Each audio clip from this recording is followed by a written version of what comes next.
Hi, fuck it. In this video, under oath, I make two confessions. In Monster Hunter Wilds, when you hunt a specific monster 20, 30, 40, and 50 times, you are given a title. These titles do nothing mechanically, but socially they're as endgame as it gets. I mean, who doesn't want to hold the title Recharged Stun Gun? I'll be hunting them all in this fashion, 50 of each. This time, I'm hunting Rey Dau, full name Raymond Dalberstein. Rey Dau unlocks the titles Rey Dau, Thunder Whirl, Stun Gun, and Recharged. Before starting the hunts, I already hunted 11 Rey Daus, but I'll still be hunting another 50, up to 61.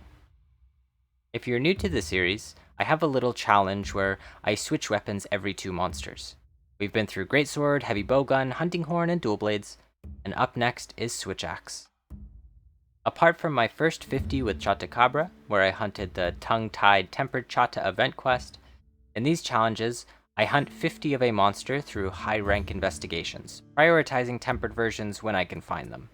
But because of the trick I learned during Uthuna, where you can reliably spawn apex predators by resting at the tent and setting the weather to inclemency, this time I decided to up the ante and hunt 50 Rey Dau, but exclusively tempered ones. I've been really excited for this hunt for a number of reasons, but mainly because it's the hunter's first battle with a flying wyvern. We've had leviathans, brute wyverns, fanged beasts, and even an amphibian and a temnoceran. But finally, with Rey Dau, we have our first example of a flying wyvern.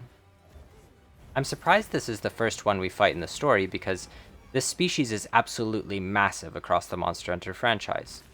Flying wyverns make up the second most sizable species currently in wilds, second only to the construct species because those darn guardian monsters are all considered constructs. Rey Dau joins the iconic ranks of Rathalos, Rathian, Tigrex, Nargacuga, Diabolos, and Legiana as a new flying wyvern, and it fits the bill quite well. Rey Dau loves flying around and will quickly leap into the air for short windows as it drags its wings on the ground. Most flying wyverns have long, severable tails, and Rey Dau is much the same here.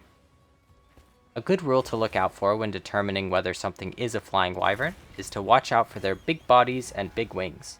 This isn't always the case, as Nargacuga and Tigrex have tiny wings that are more for gliding than actual flying, but this criteria seems to be the most common indicator. If you see smaller bodies with smaller wings, or sometimes raptor-like bodies, those are bird wyverns instead, like Kutku. Flying wyverns ordinarily drop wyvern gems, unless the monster has their own specific gem. Rey Dau, a proud apex, has its own gem, as the most prized treasure it can drop, the Rey Dau Bolt Gem. Despite sharing a very similar body shape to Rathalos and Rathian, a lot of Rey Dau's behaviors are very different. Rathalos and Rathian use their tail a lot more than Rey Dau, who only rarely does a tail swing, and doesn't have their 180 paws, 180 swipes. On top of this, Rey Dau's ranged attacks are Hitscan instead of projectile. Hitscan is a term in gaming that means the attack travels instantly at the moment fired to the target. This is how weapons work in Valorant and CSGO, as well as some characters in Overwatch like Widowmaker. The main different factor of projectiles is that they have travel time. These ranged lightning attacks aren't usually too hard to strafe or dodge out of the way because the telegraph is pretty generous, but if you end up in Area 17, there are grounding pods you can pick up. These can be fired into Rey Dau's face during the charge to prevent the lightning attack from firing. Alas, I found this pretty difficult and situational, and it was usually better to let Rey Dau fire off the blasts because afterwards, Rey Dau will show off its big weak point on its face. I've referenced weak points a few times before, temporary special wounds that appear after specific monster attacks, and Rey Dau was actually the first monster I noticed this on when going through the story. It's not surprising, as Rey Dau's face really lights up like a Christmas tree, and gives a real generous opening afterwards. If you're ever curious about a weak spot, it can be found on that monster's specific entry in the monster log. Something I didn't realize is that weak points, despite looking like wounds and being triggered by focus strikes, don't actually trigger the health restoration from Guardian Arkveld's set bonus, Decimator. Decimator 2 is my go-to armor skill for Greatsword, and I was using it with Switch Axe as well, which is how I made this discovery. It makes me wonder if Partbreaker's damage amp on wound breaking also doesn't apply to weak points because they're not technically wounds to be broken. This would be an interesting thing to figure out, and definitely food for future testing. Another side note about Area 17 is that it augments a lot of Rey Dau's attacks. After the wing swipes across the ground and the slams, additional lightning blasts will go off. These are a pain, and can punish hunters for countering attacks instead of dodging them entirely. Now, for my first confession. There's always been two weapons in Monster Hunter I've kept my distance from because I thought they were too complicated for me. Switch Axe and Charge Blade. I favored the simplicity and ease of use of Sword and Shield for a long time through previous Monster Hunter games, and I looked up to these two weapons as though they were the peak of complexity, far too high for me to reasonably climb. So when Dana Bobena chose this weapon for me next, I had my Rey Doubts. Rey Dau is the second apex the hunter battles in the story, and much like Uthduna, I was pretty intimidated going into this one. Apex predators can be some of the most challenging monsters in Wilds, and I had a little experience fighting with it with Hammer and Greatsword, but too little for comfort. With Switch Axe being a completely inexperienced weapon for me, with a gauge tied to their gauge, and an axe tied to that gauge, I was worried. I read through the weapon guide, fought a couple Chatacabras, and swung on the training area dummy until I felt comfortable with some timings, but when it was finally time to stop procrastinating, get out there, and fight 50 high-rank, ethically sourced, tempered Rey Daus, I discovered that this weapon is insanely fun. Rey Dau is no joke, don't get me wrong, but Switch Axe has an on-demand offset in Axe mode, a counter in Sword mode, and a ton of super armor on its two biggest attacks. The offset isn't as handy as Greatswords, but simply having one is an insanely valuable tool. It didn't take long until I was countering Rey Dau back to back, offsetting its wing dives, and simply shredding Rey Dau. The defensive tools of this weapon lets it bounce back onto the offense so quickly that it didn't take long until I started taking more risks, charging huge swings to meet Rey Dau head on in hopes of making it flinch instead of waiting for an opening or striking on the offbeats like I normally do with other weapons. Much like learning dual blades, I'd love to make a guide for this weapon at some point, or just to document its various tools. It's so fun to play around with, and if you're interested in a video like that, let me know.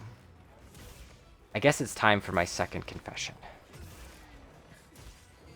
Hi, Pocket. I've been using flash pods for a long time now, off and on. The first time I started to really use them was in early World days, and then they kind of got nerfed, so I fell off. But just recently, about a week ago, I was fighting Uthduna and I kind of developed a couple new habits. I know the game tells you 3 pods is the limit, but it wasn't enough for me. Before I knew it, I was stuffing my pockets with Flashbug phosphor and rolling them into pods, even mid-combo. Every time Rey Dau tries to change areas, it will immediately take flight, which makes it an easy target for flash pods. Even after its resistance gets strong enough that it won't fall out of the air, a flash pod will still force Rey Dau to land and take another few slashes. All of this to say, flash pods are amazing and insanely useful. I think if I had a good group of friends, like a good, strong social grid, each hunter with 3 pods each, that could be a really responsible amount of flash pods, 3 pods each, that's 12 pods total, and then I wouldn't need to bring 10 phosphor spare and roll them into pods mid-hunt. That's really what I'm missing is a group of hunting friends. 12 pods would really be enough for me. Like, I seriously think 12 pods would be enough. And I could put the phosphor away, and I could tell Nata, speaking of where is Nata, why isn't Nata back yet with my order of more Flashbug phosphor? 12 would be enough.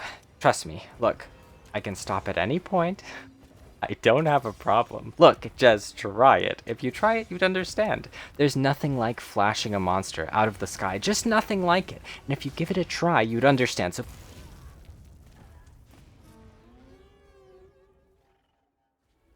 While there wasn't a single quest I entirely failed, I definitely fainted more in these 50 hunts than prior ones. A lot of that has to do with weapon inexperience mixed with monster strength. Though my time remained mostly the same throughout these hunts, with only a slight decrease on average, my rate of faints went down significantly. I don't want to just show off the cool heroic hunts like that miraculous Hunt 9 where something magical happened. I also want to show some of the less triumphant moments. While it's certainly not a good thing to get hit, it's not some unforgivable sin. Even on Hunt 39, I ended up fainting with a good amount of experience with the weapon built up. Some people take faints as a symptom of badness. I say symptom because it's like a good player can start to view themselves as bad because of a particularly harsh feint. I saw this a lot in coaching Overwatch players once upon a time. A great player, one with great skill and knowledge, goes into a game and they lose. They get obliterated, barely a scratch on the scoreboard to their name. And they leave that game feeling like something has changed. That somehow from the start of the game to the end, they became a bad player. That the round was such a defining piece of evidence, and even for some people, they talk about how they used to be good or better. But that's not true. They were a good player to begin with, and remain a good player at the game's end. A single game, a single round, a single feint doesn't suddenly diagnose someone as bad or inefficient. Perhaps it can indicate a weakness, and that is useful information, but taking it on the whole and cursing one's whole progress on the basis of one rough match is quite silly. So, don't be so hard on yourself. It's okay. Drop a round. Not good. I mean, probably try to avoid doing that, yeah? But you're not bad. That's just how I see it. Maybe watching me get blasted on repeat has reduced my credibility to a microscopic level. If so, you might hate to hear this. I fainted 4 times during the 50 Congalala hunts. These hunts took me 7 hours and 11 minutes, which equals out to around 8 minutes and 37 seconds per hunt. I ended up gathering 103 Fulgur Talons, 231 Scales, 221 Carapaces, 105 Bolt Horns, 77 Tails, 126 Certificates, 22 Plates, and 31 Bolt Gems. But most importantly, the titles Rey Dau, Thunderwhirl, Stun Gun, and Recharged, that I may become Recharged Stun Gun, Flashbug Junkie. If you liked this video and want to see another 50 hunts, let me know. Maybe there's a weapon you'd like to see me try, or a monster you'd like to see extinctified, or maybe you think that I don't actually mean it when I say that I could quit any time and that my Flashpod dependence is healthy. Let me know. Thanks for watching. Good luck, fellow hunters. Goodbye.